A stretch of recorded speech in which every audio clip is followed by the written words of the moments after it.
বাদামতলী যুব সমাজের উদ্যোগে ঐতিহাসিক তাফসিরুল কোরআন মাহফিল। স্থান চর তোরাবালি 2 বাদামতলী সরকারি প্রাথমিক বিদ্যালয়, নোয়াখালী, সুবর্ণচর। আজকের মাহফিলে সভাপতিত্ব করছেন সর্বজনাব শামসুল আলম বাহার, সম্মানিত মেম্বার। ও আচ্ছা, এটা নিচে না? জনাব আবুল কালাম আজাদ, সাবেক চেয়ারম্যান, মাশাআল্লাহ, 8 নং মোহাম্মদপুর ইউনিয়ন পরিষদ। তো আজকের মাহফিলে মেহমান, প্রধান অতিথি হিসাবে যিনি আছেন, প্রধান মেহমান জনাব শাবাব চৌধুরী। বিশেষ মেহমান জনাব আলহাজ মহিউদ্দিন চৌধুরী, সম্মানিত চেয়ারম্যান 8 নং মোহাম্মদপুর ইউনিয়ন। জনাব আমিনুল ইসলাম রাজীব, চেয়ারম্যান 2 নং চরভাটা ইউনিয়ন পরিষদ। জনাব অ্যাডভোকেট আবুল বাশার, চেয়ারম্যান 3 নং।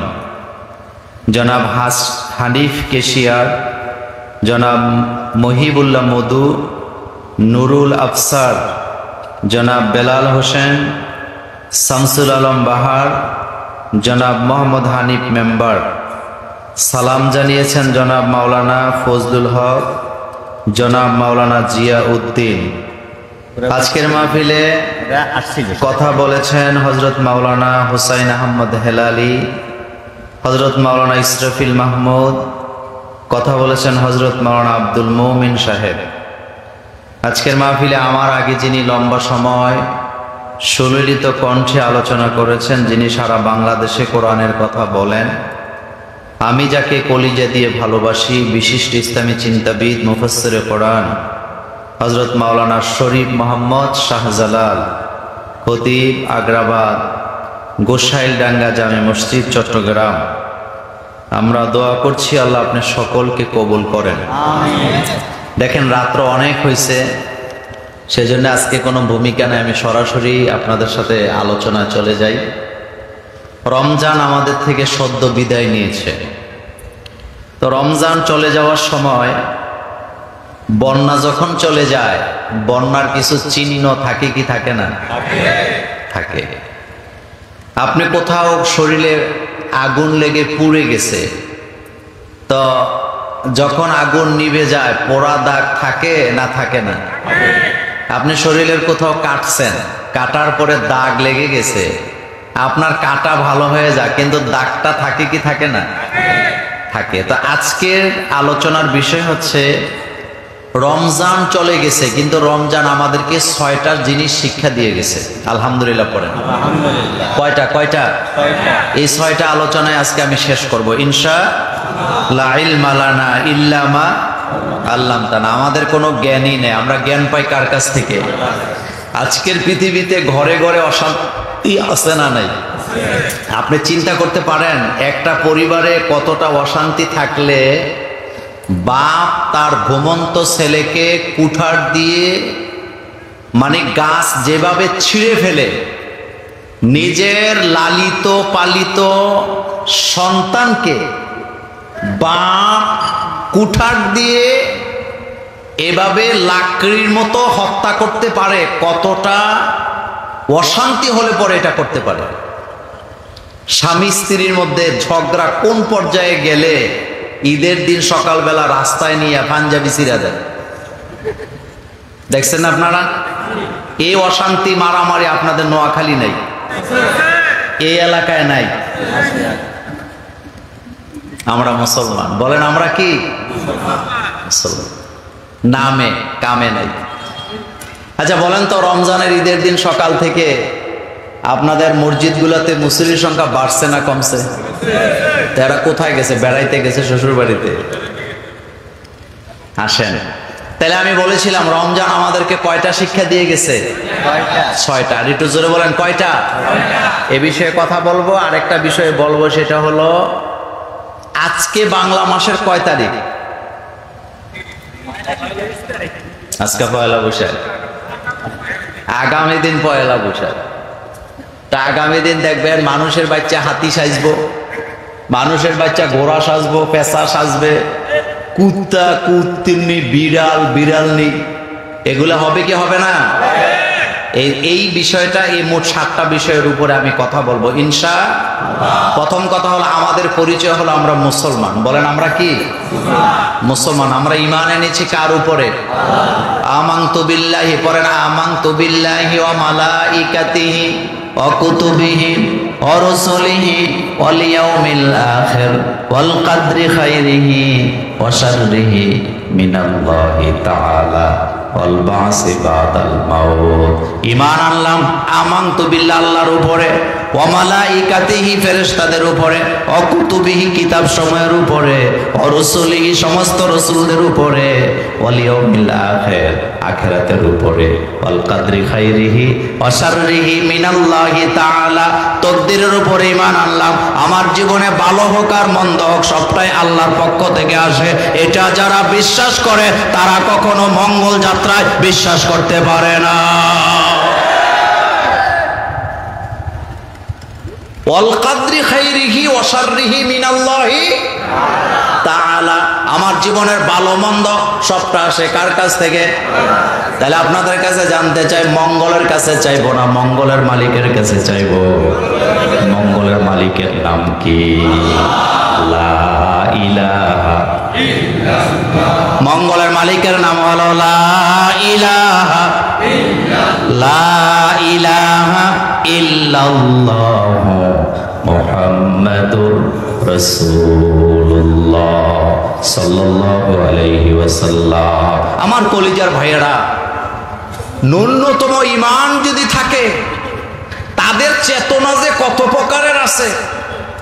তাদের বক্তব্য হলো পহেলা বৈশাখ আমাদের বাঙালিদের প্রথম মাসের বছরের প্রথম দিন আমরা একটু পালন করব। হুজুরদের সমস্যা কোথায়? আসলে আমাদের কোনো সমস্যা নাই, কিন্তু সমস্যাটা হলো আরেক জায়গায়।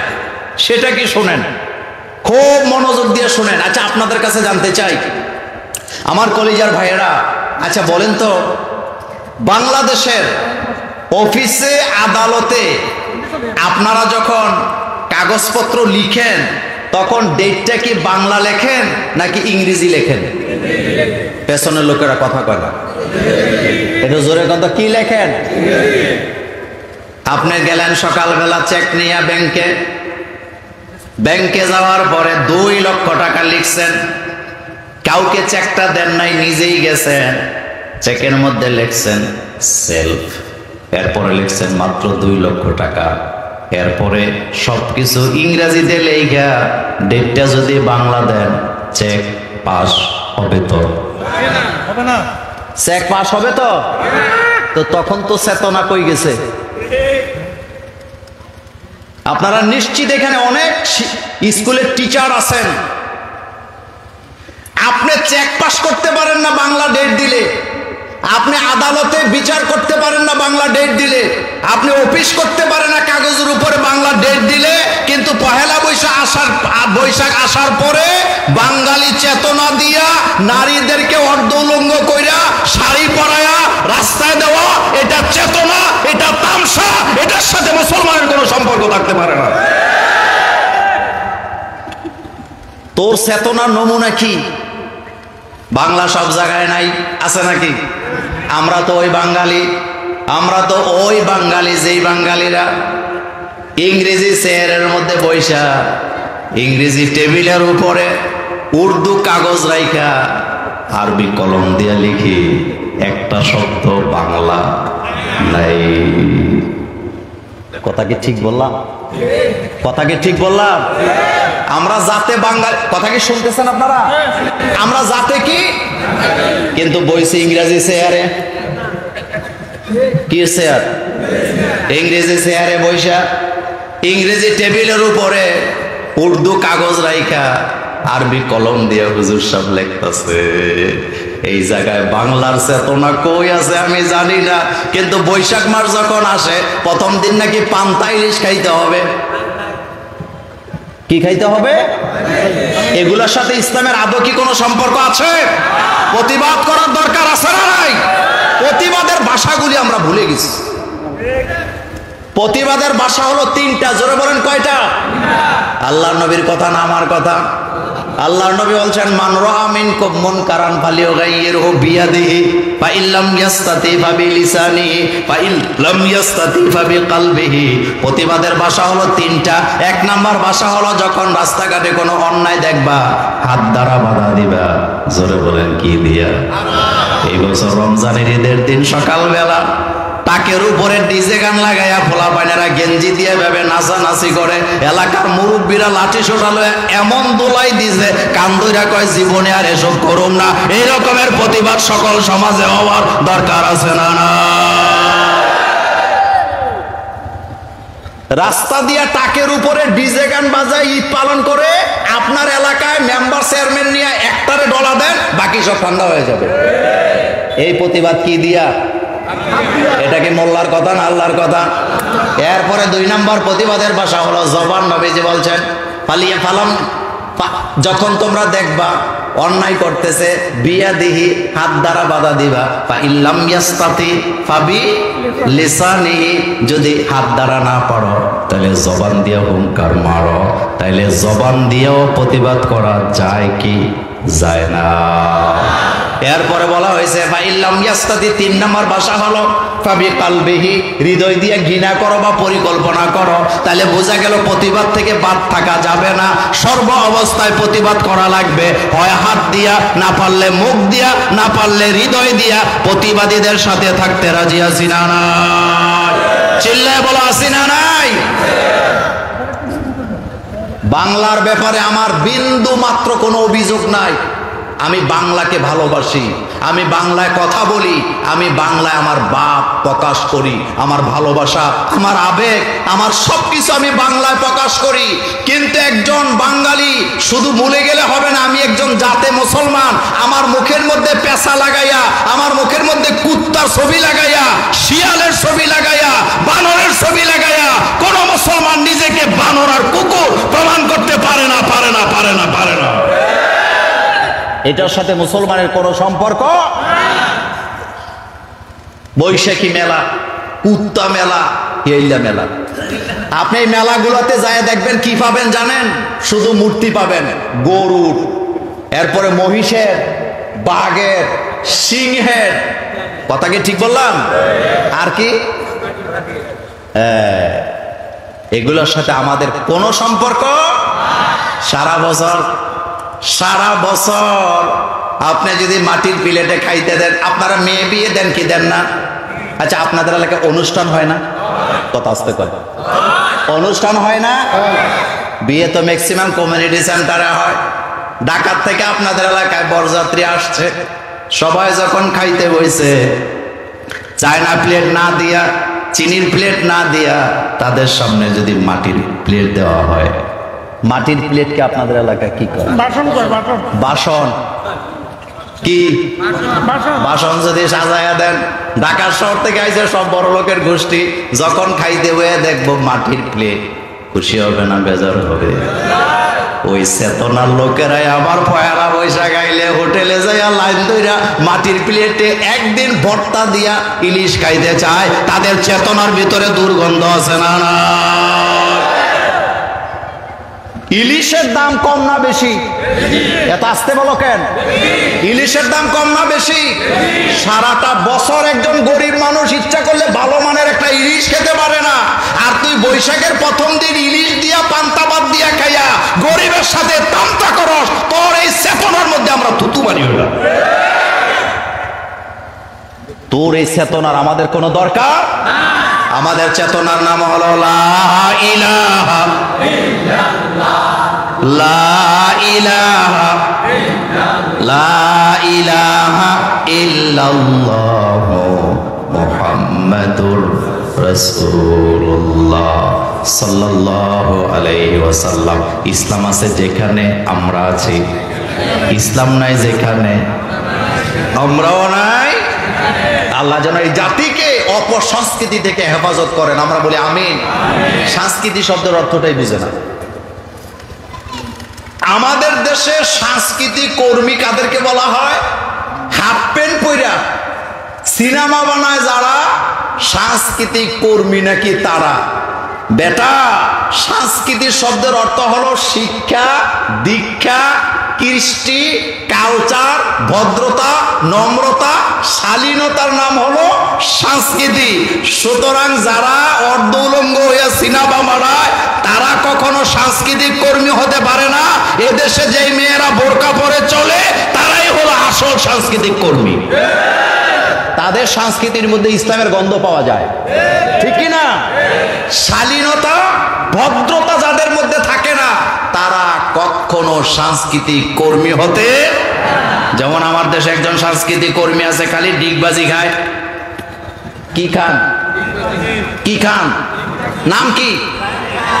মুখস্থ করে রাখছে সব। এতে বলে নায়ক, সিনেমা বানায়, খালি ডিগবাজি খায়। দেখছেন না আপনারা? ইসলামের বিরুদ্ধে যারাই কথা বলে দুনিয়াতে আখেরাতে তাদের লাঞ্ছনা বঞ্চনা আছে না নাই? তা আজকের প্রথম পয়েন্টে আমার কথা শেষ। আমি মুসলমান, আমার সংস্কৃতি হলো পর্দা, আমি মুসলমান, আমার সংস্কৃতি হলো আযান, আমার সংস্কৃতি হলো নামাজ, আমার সংস্কৃতি হলো লা ইলাহা মুহাম্মাদুর সাল্লাল্লাহু আলাইহি ওয়াসাল্লাম। আল্লাহ যেন এই জাতিকে হেফাজত করেন, আমরা বলি আমিন। এই জাতি যেন বুঝতে শিখে, আল্লাহ যেন সেই তৌফিক দান করেন, আমরা বলি আমিন। আমার কলিজার ভাইয়েরা, আমি বলতেছিলাম 1 নাম্বার কথা আমার শেষ। 2 নাম্বার কথা হচ্ছে রমজান আমাদেরকে 6টা জিনিস শিক্ষা দিয়ে গেছে। বলেন কয়টা? আল্লাহ রাব্বুল আলামিন রমজানের ব্যাপারে বলছেন, ইয়া আইয়ুহাল্লাযীনা আমানু কুতিবা আলাইকুমুস সিয়াম কামা কুতিবা আলাল্লাযীনা মিন ক্বাবলিকুম লাআল্লাকুম তাত্তাকুন। ও মুমিনারা যারা ঈমান এনেছো, আমি তোমাদের জন্য রোজাকে লিপিবদ্ধ করেছি। কুতিবা লিখে দিয়েছি, আইন করে দিয়েছি। তার মানে বোঝা গেল আইনটা আগে পাস হয় নাকি আইনটা আগে লেখা হয়? কথা কয় না বাঙালি। আইন আগে লিখে না আইন আগে পাস হয়? আগে লিখে। আচ্ছা, লেখা আগে না পড়া আগে? লেখা আগে।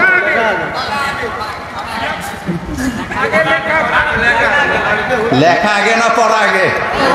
3 দল হয়েছে। এক দল কয় লেখা আগে, এক দল কয় পড়া আগে, আরেক দল কয় কোনোটাই কমো না। মোল্লা ভাই যেদিকে আমরা এইদিকে। পড়া আগে কেমনে হয়? তো লেখা না থাকলে পড়বেনটা কি? যেমন এই কাগজে কোনো লেখা নাই, আমি যদি আমার ওই যে মেম্বার, সাবেক মেম্বার রে কই নেন পড়েন, পারবনি? কইব মোল্লা ভাইটার তো লেখা নাই, পড়বোটা কি? এবার এই পৃষ্ঠায় লেখা আছে, এখন যদি বলি পড়েন তাহলে পড়া আছে না নাই? তাহলে লিখা আগে না পড়া আগে? কলম আগে বানাইছে কে? আউয়ালু মা খালাকাল্লাহু তাআলা কলম। আল্লাহ সর্বপ্রথম কি বানাইছে? কলমকে বলছে উক্তুব, তুমি লেখো। কলম বলছে মা আক্তুব, আমি কি লিখবো। আল্লাহ পাক বলছেন কিয়ামত পর্যন্ত যা ঘটবে রটবে সব তুমি একটানে লিখে দাও।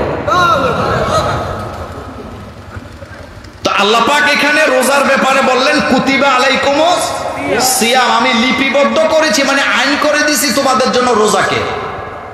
কামা কুতিবা আলাল্লাযীনা মিন ক্বাবলিকুম, যেভাবে করে আমি রোজাকে লিপিবদ্ধ করেছিলাম পূর্ববর্তী উম্মতের জন্য। এই পৃথিবীতে যত ধর্মের লোক আছে সবাই কিন্তু রোজা রাখে, তবে মুসলমানদের মতো এতটা সুশৃঙ্খল ভাবে কেউ রোজা রাখে না। যেমন হিন্দুরা রোজা রাখে, সকালবেলা থেকে নিয়ে সূর্য ডুলা পর্যন্ত কিছু খায় না, এরপরে ফল ফ্রুট খাইয়া ফেলায়, এটা হলো তাদের রোজা। আমার সাথে একজন হিন্দু টিচারের দেখা, তো নাস্তার সময় বললাম খান, কয় মোল্লা ভাই রোজা রাখছি। কি রাখছে? আমি বললাম রোজা রাখছেন মানে আপনি কি গোপনে গোপনে মুসলমান হয়েছেন? কয় না, আমাদের ধর্ম তো রোজা আছে। তা আমি কইলাম খাইবেন কখন? আপনাদের এলাকায় হিন্দু আছে না? ওদের সাথে বললে এটা হুবহু পাবেন। আমি জিজ্ঞেস করলাম খাবেন কতক্ষণ? কয় পূজা দিয়ে খামো। তো পূজা দিবেন কখন? কয় সূর্য যখন পশ্চিম দিকে ডুলে যাবে তখন পূজা দিয়ে খায়া যাবে।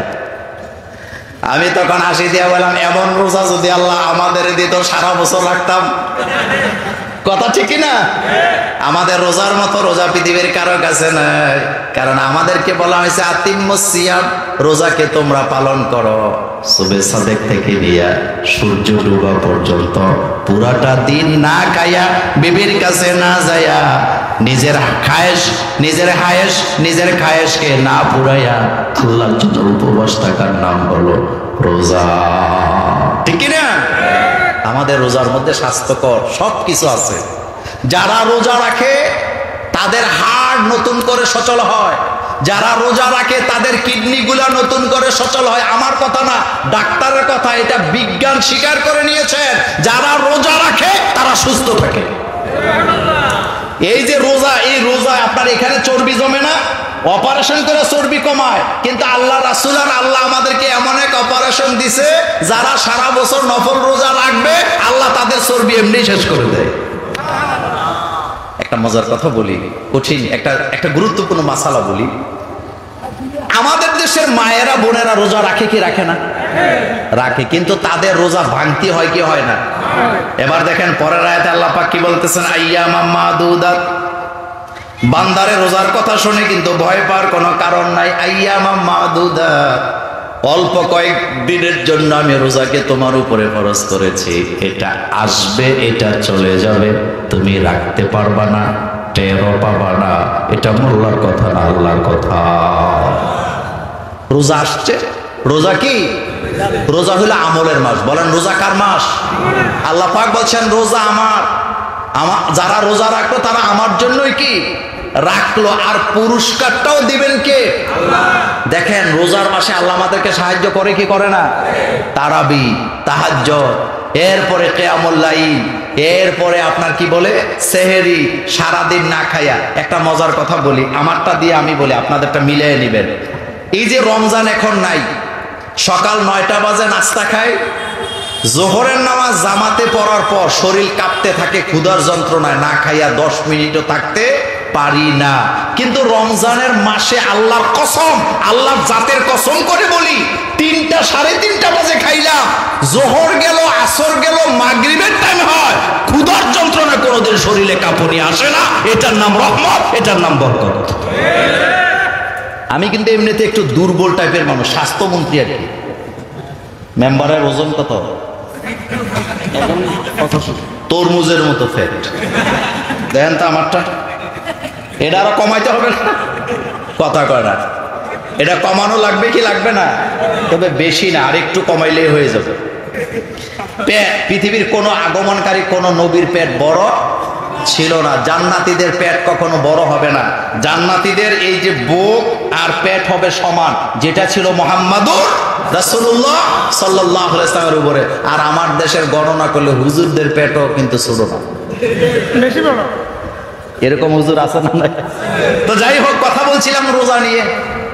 এই রোজা রাখলে চর্বি কমে যায়, কিন্তু আল্লাহ পাক তো রোজা দিছে নির্দিষ্ট একটা সময়ের জন্য, অল্প কয়েকদিনের জন্য। আইয়ামা মাদুদাত, এক মুদ্দতের জন্য আমি দিলাম।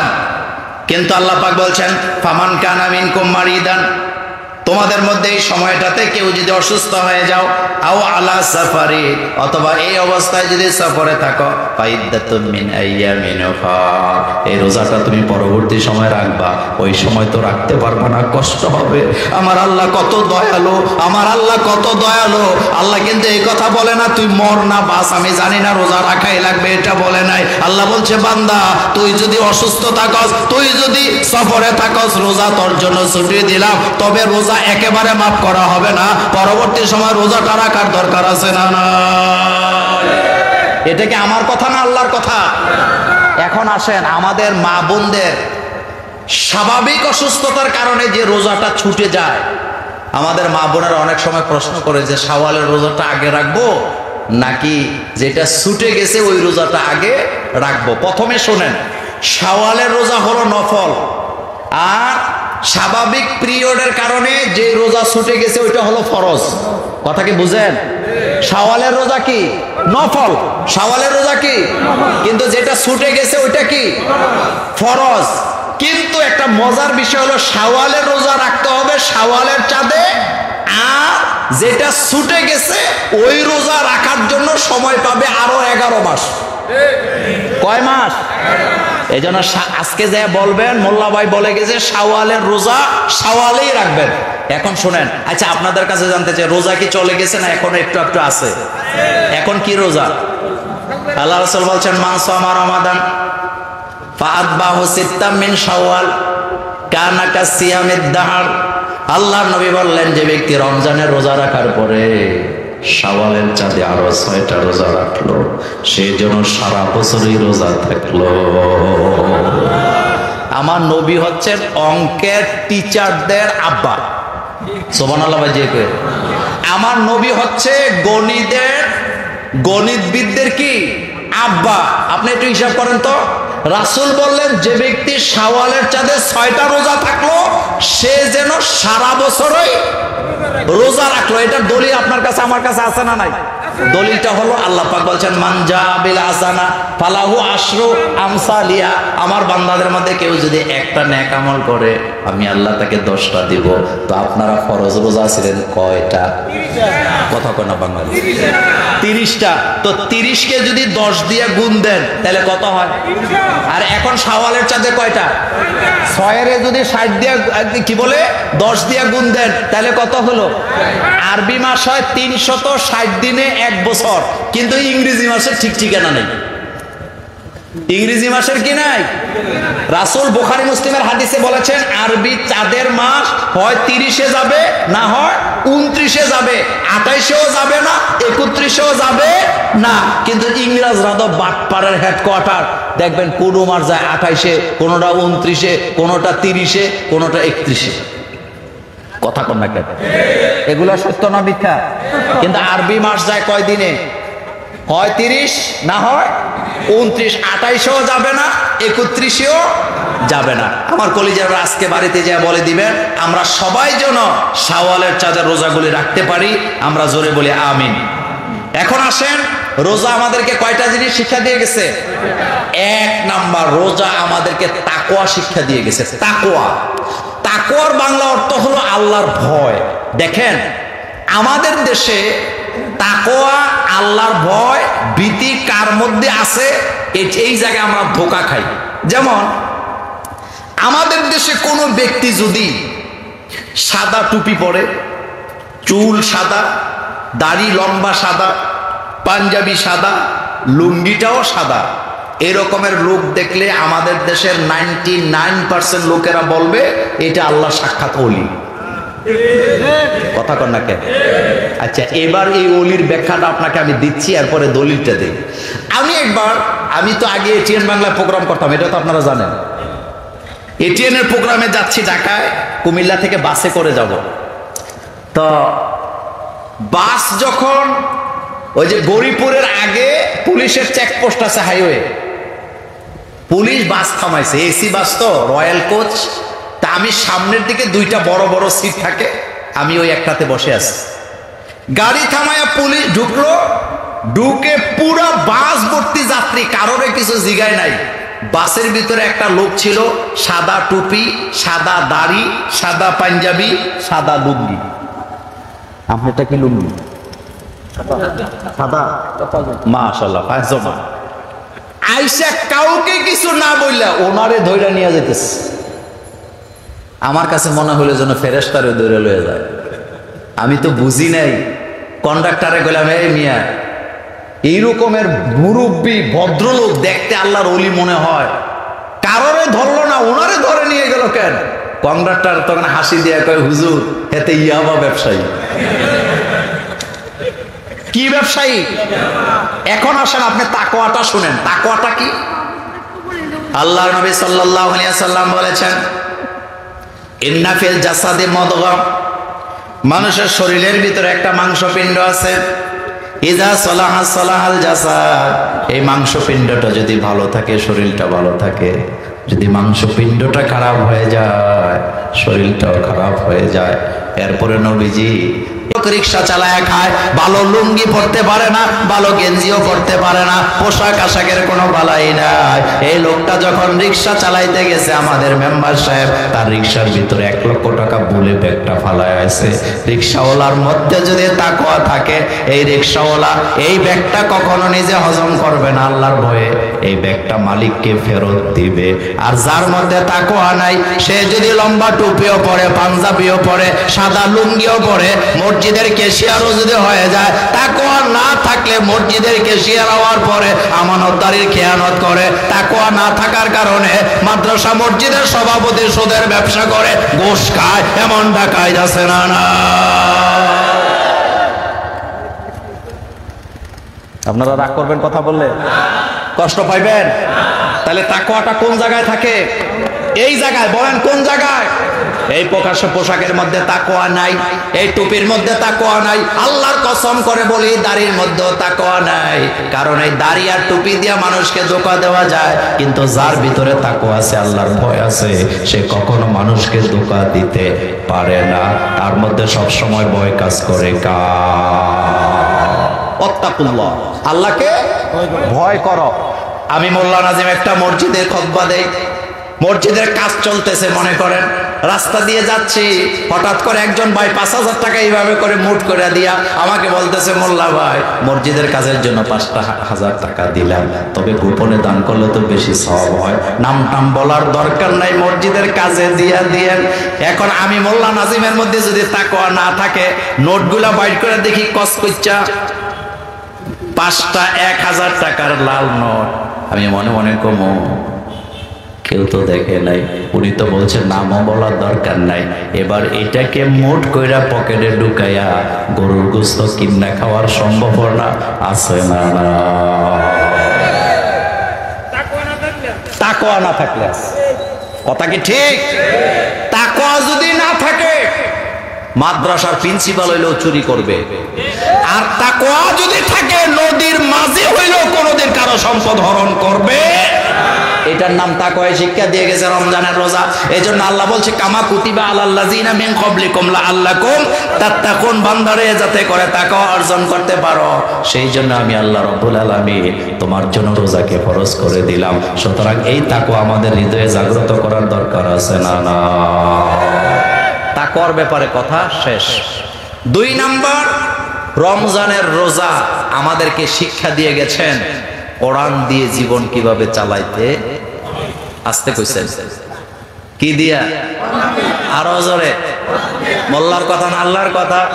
শাহরু রমাদান আল্লাযী উনজিলা ফীহিল কুরআন হুদাল লিন-নাস ওয়া বাইয়িনাতিন মিনাল হুদা ওয়াল ফুরকান। আল্লাহ বলছেন, বান্দারে রমজানের মাসে আমি কোরআন নাজিল করলাম। কোরআন কেন নাজিল করলাম? ফামান তাবিয়া হুদায়া ফালা খাউফুন আলাইহিম ওয়ালা হুম ইয়াহজানুন। কোরআন দিয়ে যারা জীবন চালাবে, কোরআন দিয়ে যারা পরিবারটা চালাবে, তাদের দুনিয়াতেও কোনো ভয় নাই, আখিরাতেও কোনো ভয় না। তাদের ভয় দূর করে দিয়া তাদের জন্য জান্নাতের শুভ সংবাদ আছে না? কোরআন নির্ভুল কিতাব। বলেন কোরআন, কোরআনের মধ্যে কোনো ভুল আছে? কোরআন তো এমন কিতাব আল্লাহ দান করলেন, কোরআন যদি কেউ একটা অক্ষর পড়ে, প্রতি অক্ষরে 10 করে নেকি আছে না? না। আমাদের দেশে গান আছে না নাই? পোলাপানেরা গান শোনে না ততক্ষণ, গানের সাথে বাদ্যযন্ত্র যোগ হয় না যতক্ষণ। গান তো শোনে মূলত বাদ্যযন্ত্রের কারণে। কথা কি ঠিক বললাম? বাদ্যযন্ত্র বাদ দেন, কুত্তায় বেশকি দিব, এটা শুনতো না। কিন্তু কোরআন এমন এক স্বর, বাদ্যযন্ত্রের কোনো দরকার নাই। যে রমজানে হাফেজ সাহেবরা আমাদেরকে কোরআন তেলাওয়াত করে শুনিয়েছেন, ঘন্টার পর ঘন্টা দাঁড়ায় থাকি, বিরক্তি লাগে না। কাবার ইমামরা যখন তেলাওয়াত করে, মনে হয় যেন আকাশ থেকে কোরআন নাযিল হচ্ছে। আশ্চর্য হবেন আপনারা, কাবার ইতিহাসে রমজানের মাসে সবচেয়ে বেশি মানুষ হয়েছে এই বছর মক্কাতে। সুবহানাল্লাহ ভাই, যে কই না, কাবার ইতিহাসে সবচেয়ে বেশি লোক হয়েছে এই বছর। আপনারা যারা উমরা করছেন তারা দেখছেন, সেখানে হেরামের গেট থেকে রমজানের কাতার, নামাজের কাতার চলে গেছে 3.5 কিলোমিটার। আব্দুর রহমান সুদাইসি বিতিরের নামাজের মুনাজাত দিচ্ছেন 45 মিনিট। সুবহানাল্লাহ ভাই, জিয়া কিসের মুনাজাত? আর আমার দেশে যেই মসজিদের ইমাম সাহেব দেরিতে তারাবি পড়ায়, তাকে কেউ ভালোবাসে না, আরেক মসজিদে চলে যায়। এমন মুসল্লি নোয়াখালী না। পাশাপাশি 2 মুসল্লি পাশাপাশি দুই মসজিদের দুই মুসল্লি, একটা নামাজ পড়ছে এক মসজিদে, আরেকটা আরেক মসজিদে। এক ইমামের সময় লাগছে 1 ঘন্টা 20 মিনিট, আরেকজনের সময় লাগছে 45 মিনিট। এবার দুইটায় নামাজ শেষ করে চা খাইতে গিয়া দোকানে বইয়া জিগায়, মেম্বার সাহেব তোমাদের কয় মিনিট লাগলো? মেম্বার কয় আমাদের লাগলো মাত্র 45 মিনিট। ও তো রাগ করে কয় কি ইমাম রাখছে বুঝি না, আমাদের তো লাগলো 1 ঘন্টা 20 মিনিট। এমন মুসল্লি আপনাদের এলাকায় নাই, তবে আজকের মাহফিলে নাই। নামাজের মধ্যে দেখছি এবার তারাবিতে আমরা ইমাম সাহেব যখন আল্লাহু আকবার বলে পেছন থেকে মুসল্লিরা সাথে সাথে বলবে না 2-1 মিনিট পরে বলবে, কিন্তু পেছনের থেকে তাকায় দেখি পোলাপাইনে বসে রয়েছে। যখন ইমাম সাহেব জোরে লম্বা করে মধ্যে আর যে টান মারে, হ্যাঁ তো ওইটা আল্লাহু আকবার আল্লাহু আকবার। রুকু আর সেজদা, তাকবীর আর সেজদা রুকু একসাথে, এরকমের নামাজ চোর আছে না নাই? চিল্লায় বলেন আছে না নাই? তোরে নামাজ পড়তে কইছে কেডা? নামাজ পড়লে জাহান্নামে যাওয়া লাগবে এমন কথা কোরআনে নাই। নামাজ পড়লে জাহান্নামে যাওয়া লাগবে এমন কথা কোরআনে নাই।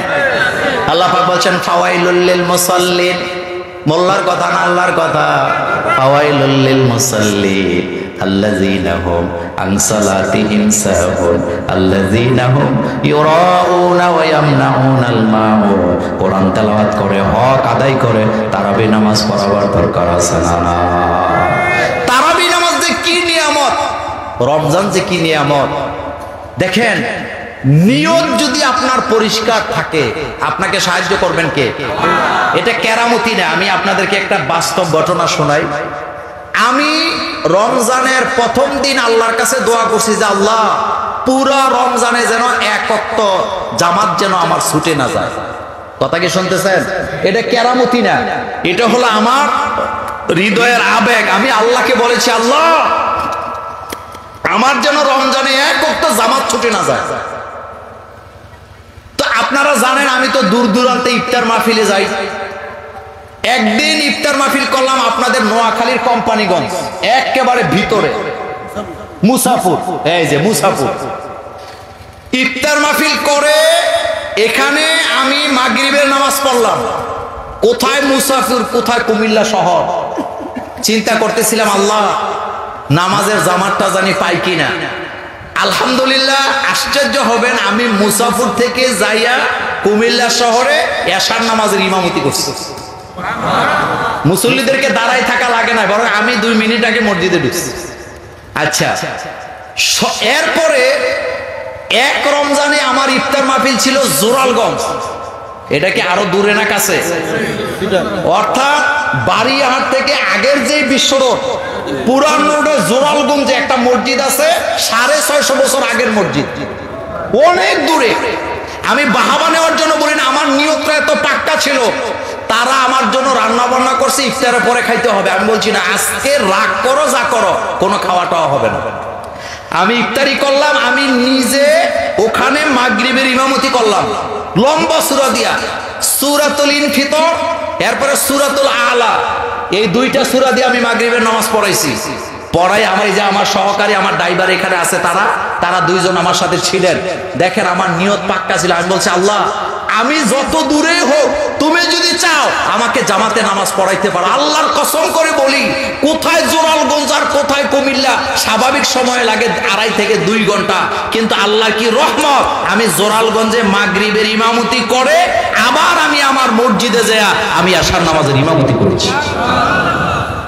গাড়িটা কিভাবে গেছে আল্লাহর কসম আমরা 3 জনের একজনও জানি না। রাস্তার মধ্যে আমাদের সামনে একটা কিচ্ছু পড়ে নাই। এটা আমি নিয়তের শুদ্ধতাটা আপনাকে বললাম। আপনি যদি প্রতিজ্ঞা করেন যে আমি এই নেক কাজটা করবই, আল্লাহ অবশ্যই আপনাকে করার জন্য সুযোগ দিবে। কিন্তু আপনি যদি একবার আজ্ঞান একবার পিছান, এটার দ্বারা বরকত পাওয়ার কোনো সম্ভাবনা আছে? আমার কলেজের ভাইয়েরা, কোরআনের কথা বলছিলাম। এই রমজানের মাসে আমাদের মায়েরা বোনেরা, আপনারা নিজেরা যেইভাবে কোরআন শুনেছেন, যেইভাবে কোরআন তেলাওয়াত করেছেন, সারা বছর যদি আমরা এইভাবে কোরআন পড়তে পারতাম, কোরআন তেলাওয়াত করতে পারতাম, আমাদের মধ্যে বরকত আরো বাড়তো না কমতো? তো এই কোরআনকে কিভাবে আমল করা লাগে এই শিক্ষা দিয়ে গেছে রমজানের রোজা। 3 নাম্বার, রমজানের রোজা আমাদেরকে শিক্ষা দিয়ে গেছে সহমর্মিতা। বলেন কি? মানুষের জন্য হাতকে কিভাবে প্রসারিত করতে হয় এটা রমজানের রোজা শিক্ষা দিয়ে গেছে। আমার কলিজার ভাইরা, এখন আপনাদের একটা উপমা দিই। আচ্ছা বলেন তো, আমি মোল্লা নাজিম এতেকাফে বসলাম 10 দিনের জন্য। আমার পরিবার পরিজন ছেড়ে দিয়ে, দুনিয়াবি সব ছেড়ে দিয়ে আমি 10 দিনের জন্য মসজিদে এতেকাফে বসলাম। আর আমার মেম্বার সাহেব, মানে সাবেক মেম্বার আর কি, ভবিষ্যৎ মেম্বারের পরে কি হয়? কথা কর না কেন? ওই আসতে কয়। তা আপনারা দোয়া করলে উনি চেয়ারম্যান হইতে পারতো না? তো দোয়াটা ওরা আসতে করেন যাতে জোরে জোরে হয়ে যায়। বলেন আল্লাহ যেন কবুল করে। এখন বুঝেন, আমি কিন্তু 10 দিনের জন্য এতেকাফে বসছি, কিন্তু আমার ভাই তিনি রাস্তার মধ্যে গিয়ে দেখছে 2টা লোক ঝগড়া করতেছে। আপনারা কি সজাগ আছেন? আমি কিসের মধ্যে বসছি? মসজিদে।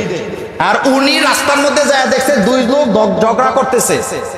উনি ওই 2 জন লোকের ঝগড়াকে থামায় দিছে, মিলিয়ে দিছে। আর আমি 10 দিন এতেকাফ করছি। এখানে মোল্লাদের কাছে জানতে চাই, সওয়াব আমার বেশি হইছে না ওনার বেশি হইছে? সুবহানাল্লাহ ভাই জিয়া, সুবহানাল্লাহ ভাই জিয়া। এটাকে বলা হয় সহমর্মিতা। আমার কলিজার ভাইয়েরা, হাতকে প্রসারিত করা। রমজানের মাসে আপনারা কিন্তু দান করতে কোনো বখিলামি করেন নাই, সবাই কিন্তু হাত খুলে দান করেছেন। এটা রমজান শিক্ষা দিয়ে গেছে, হাতকে খুলে দাও। গরিবের জন্য, মানুষের জন্য সহযোগিতার হাতটা বাড়ায় দাও। তুমি তোমার সমাজের জন্য কাজ করো, মানুষের জন্য কাজ করো।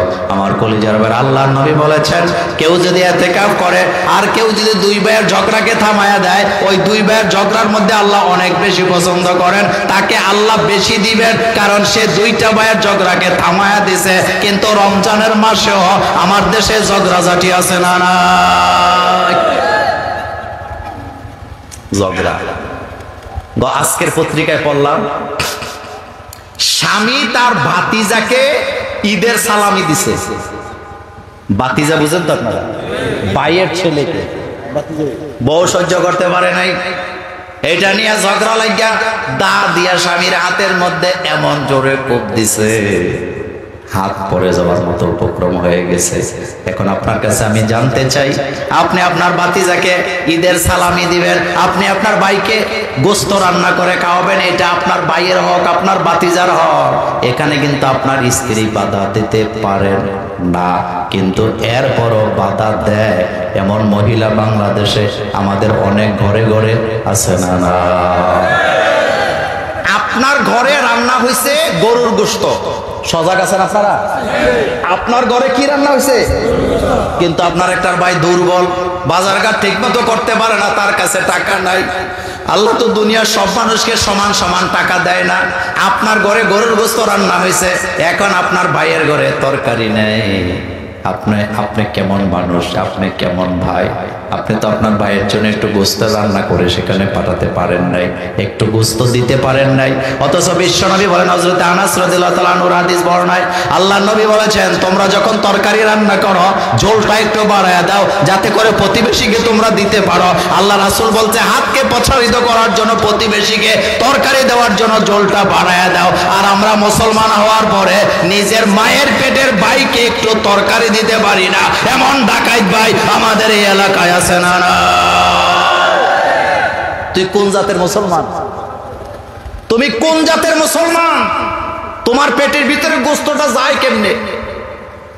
আল্লাহর নবী গোস্ত যখন রান্না হতো, বিশ্ব নবীর স্ত্রী হযরত আম্মা জান আয়েশা সিদ্দিকা রাদিয়াল্লাহু তাআলা আনহা বলে, যখনই আমরা গোস্ত রান্না করতাম, বিশ্ব নবী গোস্তের তরকারি নিয়ে মদিনার অলিতে গলিতে ঘুরতেন।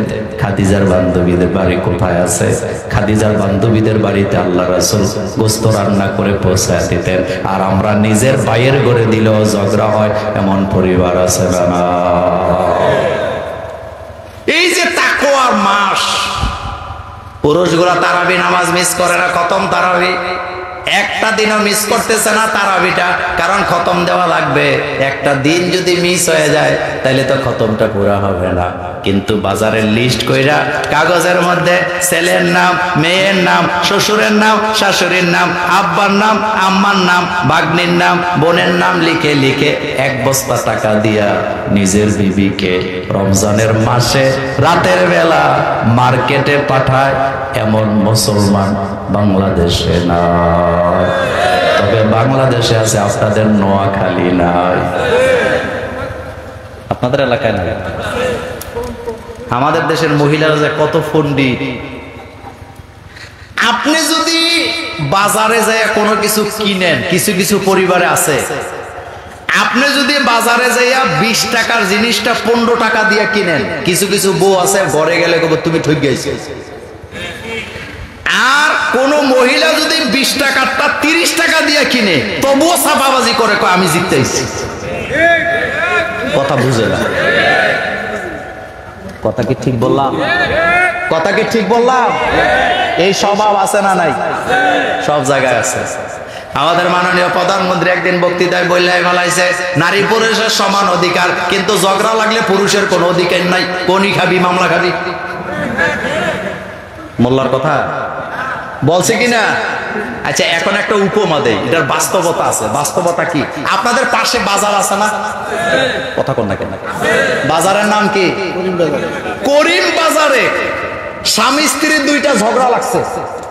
লাগার পরে স্বামী জিততে যায় স্ত্রীর মাইল লাগাইছে।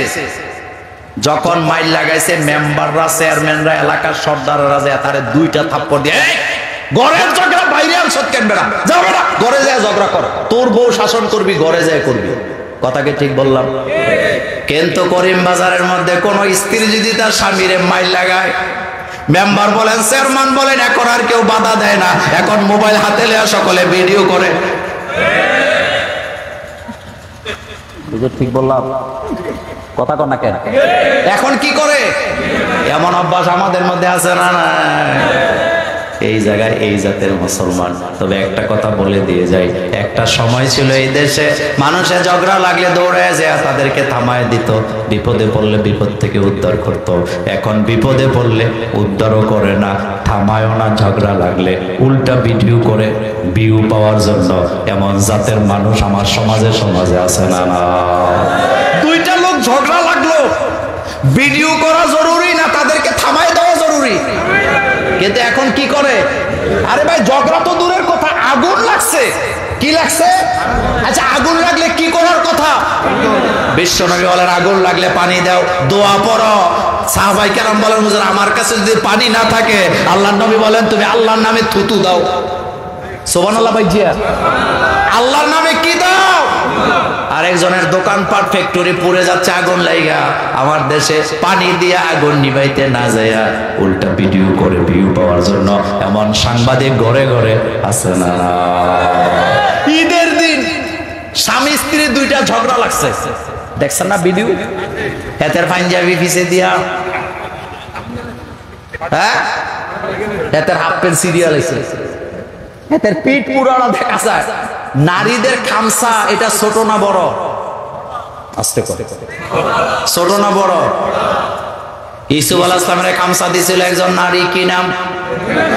জুলেখার হাতে পাঞ্জাবি ইউসুফ আলাইহিস সালামের আছে না নাই? নারীদের খামসা, নারীদের ধরা। নারী যদি কলারের মধ্যে ধরে, এমনও বীর পুরুষ নাই ছুটে যাবে। আমারও মাঝে মাঝে ধরে, এমনি ধরে। আপনারা ধরে না? মাঝে মাঝে ধরে না? দেখছেন, ধরে না বলে। ধরাটাও তো ভালোবাসা। ধরাটা কি? এই ধরাটা ভালোবাসা না? আজকে যাইতে দেবো না, আজকে ওয়াজ বন্ধ, এটা ভালোবাসা না ঝগড়া? হ্যাঁ, ঝগড়া না, এটা ভালোবাসা। কিন্তু ইউসুফ আলাইহিস সালামকে যে জুলেখা ধরছিলেন, এটা কি ছিল, সামনে দিয়া না পেছন দিয়া? ওই যুবকের দশা দেখে আমার ইউসুফ আলাইহিস সালামের কথা মনে হয়েছে। দেখেন, মূল ঘটনা আজকে পত্রিকায় আসছে। স্বামী স্ত্রী ঝগড়া লাগছে, স্বামী বলছে আমি আর ঘরেই থাকো না, চলে যাব। স্ত্রী কয় তুই তো দূরের কথা, তোর বাপেও যাইতে পারত না। পেছন দিয়া ধইরা যখন টান দিছে, জামা সিরা হেতিরা মারামারি। ইউসুফ আলাইহিস সালামকে যখন জুলেখা ঘরের ভিতরে আটকে দিলেন, আটকে দিয়ে চতুর্দিকে ল্যাংটা চিত্র অঙ্কন করা ছিল। জুলেখা তখন তার কুপ্রবৃত্তিকে আমার কলেজার ভাইয়েরা, নিজের মতো করে ঠান্ডা করার জন্য যখন কুপ্রস্তাব দিলে, হযরত ইউসুফ আলাইহিস সালাম যুবক মানুষ আকাশের দিকে তাকায় বললেন, মাআযাল্লাহ, ও আল্লাহ তুমি আমাকে হেফাজত করো, আল্লাহ আমাকে ক্ষমা করো, আমি তো এই রকমের হারাম রিলেশনে যেতে পারি না, হারাম রিলেশনে আমার যাওয়া আমার আল্লাহর জন্য আমি ভয় পাই, এটা আমার দ্বারা হতেই পারে না, মাআযাল্লাহ, আমি আমার আল্লাহর কাছে আশ্রয় চাই, ক্ষমা চাই, ও আল্লাহ তুমি আমাকে ক্ষমা করো।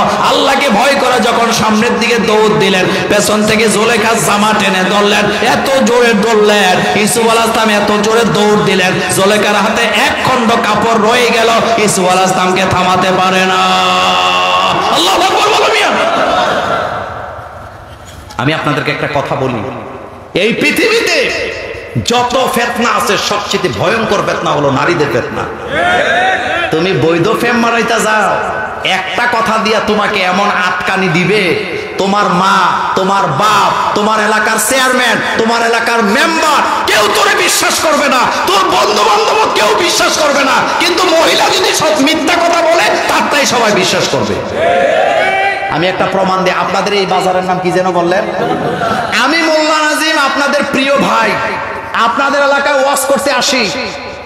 আমি যদি করিম বাজারে আসে নামি, কোন অচেনা মহিলা, আপনি চিনেন না তাকে, আমিও চিনি না, সে যদি আমার পাঞ্জাবি ধরে চিল্লানি দেয় যে মোল্লা নাজিম আমার ইজ্জত নষ্ট করছে, আমি মোল্লা নাজিম আজকে এখানে চ্যালেঞ্জ করে বললাম, এই যে মেম্বার আমাকে এত ভালোবাসে, আমার হুজুররা আমাকে এত ভালোবাসে, আপনারা ভালোবাসেন, আল্লাহর জাতের কসম তখন এই ভালোবাসা থাকবে না, আপনারা বলবেন এটা করলেও করতে হবে।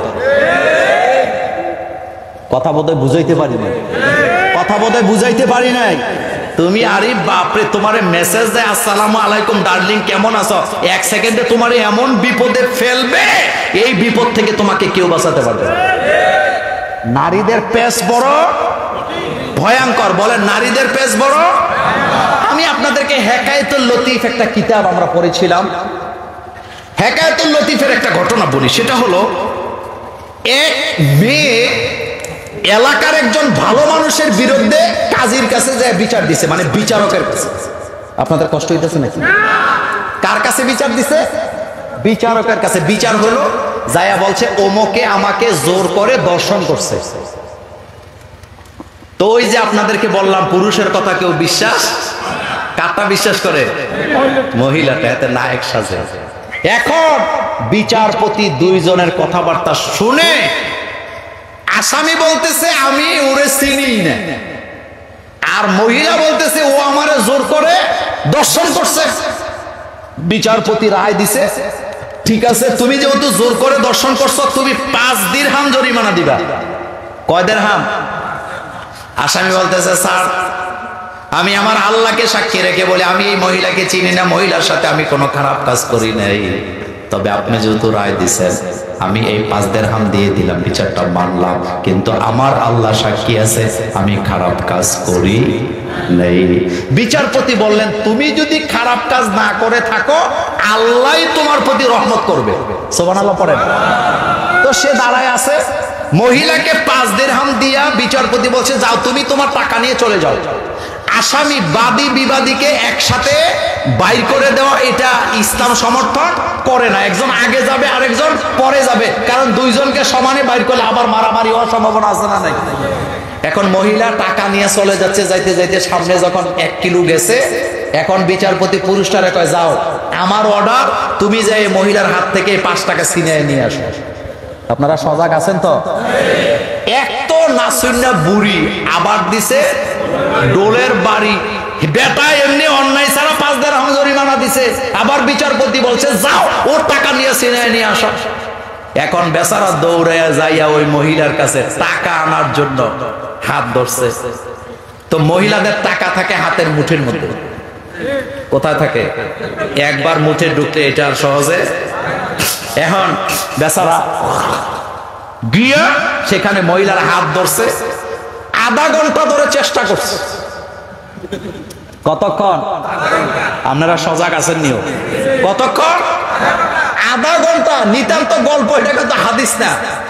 আধা ঘন্টা চেষ্টা করার পরে ব্যর্থ, হাতের মুঠটাই খুলতে পারে না। যাইয়া বিচারকের কাছে বলতেছে, স্যার টাকা 5 দিরহাম গেছিল, এটাই তো ভালো আছে, এখন তো শরীরের এনার্জিও গেছে।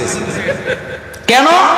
আপনি বলছেন সিনে আনার জন্য, আমি টাকা সিনানো তো দূরের কথা, মহিলার হাতের মুঠটাই তো খুলতে পারি না। বিচারপতি এবার 2 পুলিশ পাঠায় কই মহিলারে ধরে নিয়ে আস। মহিলার আইনে এবার আসামির কাঠগড়ায় দাঁড়া করাইছে, আর আসামিকে দাঁড়া করাইছে এবার কোথায়? বাদী। যখন দাঁড়া করাইছে, এখন বিচারপতি রায় দিছে তুমি তাকে 10 দিরহাম জরিমানা দাও। মহিলা বলতেছে, স্যার এক তো টাকা দিলেন 5 দিরহাম, তাও আবার আমাকে যে রাস্তায় হামলা করছে টাকাটা নেওয়ার জন্য, এখন আবার আমি 10 দিরহাম দেব কেন? বিচারপতি বললেন 5 দিরহাম ওর নিজের টাকা, আর 5 দিরহাম হলো তুমি যে অপবাদ দিছো মিথ্যা, এটার জন্য দাও। মহিলাকে আমি মিথ্যা কথা বলি নাই। এখন বিচারপতি বলতেছে, মিথ্যা কথা বলো নাই ঠিক আছে, কিন্তু যেই লোকটা তোমার হাতের মুঠটা খুলতে পারে না, এই লোক তোমার কাপড় খুললো কেমনি? বিচার করতে হলে কিছু গিলু লাগে, বলেন কি লাগে? আর আমার দেশে সমাজে যারা বিচার করে, বিড়ি খাইতে খাইতে গিলুরে কলজা বানায় রাখছে। কথা কি ঠিক বললাম? কথা কি ঠিক বললাম? বিড়ি খাইতে খাইতে এটা কি, এটা জিরু, এই জন্য মাল না দিলে বিচারে রায় হয় না। এমন বিচার এই এলাকায় নাই, এমন বিচার এই এলাকায়। কথা কি বেশি হয়ে যাচ্ছে? তাহলে সহমর্মিতা, এটা হলো 3 নাম্বার শিক্ষা। বলেন কয় নাম্বার? আমার কলিজার মেয়েরা, সহমর্মিতার উদাহরণ হলো, আপনি দরিদ্র লোককে খেতে দিবেন, দরিদ্র লোকের চিকিৎসা করে দিবেন। বিশ্বনবী বলেছেন, কোন ব্যক্তি যখন কোন অসুস্থ রোগীকে দেখতে যায়, তার মাথার মধ্যে হাত বুলায়, সকালবেলা যদি রোগীকে দেখতে যায়, সারাদিন 70,000 ফেরেশতারা আল্লাহর কাছে তার জন্য দোয়া করতে থাকে। বুখারী মুসলিমের সহিহ হাদিস, রাসূল বলেছেন, কেউ যদি রোগী দেখতে যায়, কি দেখতে যায়? আপনার এলাকায় কেউ অসুস্থ, আপনি সকালবেলা দেখতে গেলে সারাদিন 70,000 ফেরেশতা আপনার জন্য দোয়া করবে। আর আপনি যদি বিকালবেলা রোগী দেখতে যান, সারা রাত আপনার জন্য 70,000 ফেরেশতারা দোয়া করতে থাকে। এই অভ্যাসগুলো আমাদের মধ্যে করার দরকার আছে না নাই? আমার কলেজের ভাইয়ারা, আপনাদের এলাকার গরিবের মেয়ে বিয়ে হয় না, একা পারবেন না, সবাই মিলে বিয়েটা দিয়ে দেন, সওয়াব আছে না? হাতটাকে প্রসারিত করা, এটা রমজানের রোজা আমাদেরকে শিক্ষা দিয়ে গেছে। আল্লাহ পাক কোরআনে বলছেন, আল্লাযীনা ইউনফিকুনা আমওয়ালাহুম বিল-লাইলি ওয়ান-নাহারি সিররা ওয়া আলানিয়া। আল্লাহ বলছেন, যারা দান করে দিনের বেলা, রাতের বেলা, প্রকাশ্যে গোপনে, আমি তাদেরকে উত্তম জাযা দান করে দেব। আচ্ছা, আপনারা আশ্চর্য হবেন, এই বাংলাদেশের মানুষকে ইসলাম শিখাইছে নোয়াখালীর আলেমরা। কথা কি ঠিক বললাম? আচ্ছা বলেন তো, আগের দিনে বাড়িতে বাড়িতে মুসাফির খানা ছিল কি ছিল না? এখন আর আসেনি। আগের দিনে মায়েরা বোনেরা যখন রান্না করতে যাইতেন, চাউলটা যখন মেপে একটা বর্তনে নিতেন, ওখান থেকে আবার এক মুষ্টি চাউল আরেক জায়গায় রাখতেন। কথা কর না কেন? কি করতেন? কেন রাখতেন এটা? এখন আর আসেনি, এখন আর আসেনি, যার কারণে বরকত বরকত কিন্তু নাই। আগের দিনের মায়েরা চাচিরা এতটুকুন বোতলের তেল দিয়া 1 সপ্তাহ চালাইছে, আর এখন 5 লিটার দিলে একদিনেই শেষ। কথা কর না কেন? আচ্ছা আপনারা মুরব্বীরা বলেন তো, আগের দিনের তৈলের যে বোতল ছিল কদ্দুর, সপ্তাহে একবার। কথা কন না কেন? মুরব্বীরা বলেন সপ্তাহে একবার। এতটুকুন হাটের দিন, 7 দিনের হাট, এতটুকুন বোতলের তেল এনে আমাদের দাদারা দাদির হাতে দিয়েছেন। 7 দিন অনায়াসেই তেল দিয়ে রান্না করছে। এখন আমাদের বিবিদের হাতে 10 কেজি দিলে 10 দিন পরে নাই। বরকত কি? বরকত কেন গেছে? ওই হাতটা কমায় দিছে। আগের দিনের মায়েরা অল্প থেকে যদি অল্প চাউল রাইখা গরিবের জন্য, মাদ্রাসার জন্য, এতিমখানার জন্য জমায় রাখতে পারে, ভিক্ষুকের জন্য যদি জমায় রাখতে পারে, এখন কেন এত দাম চাউল পাওয়া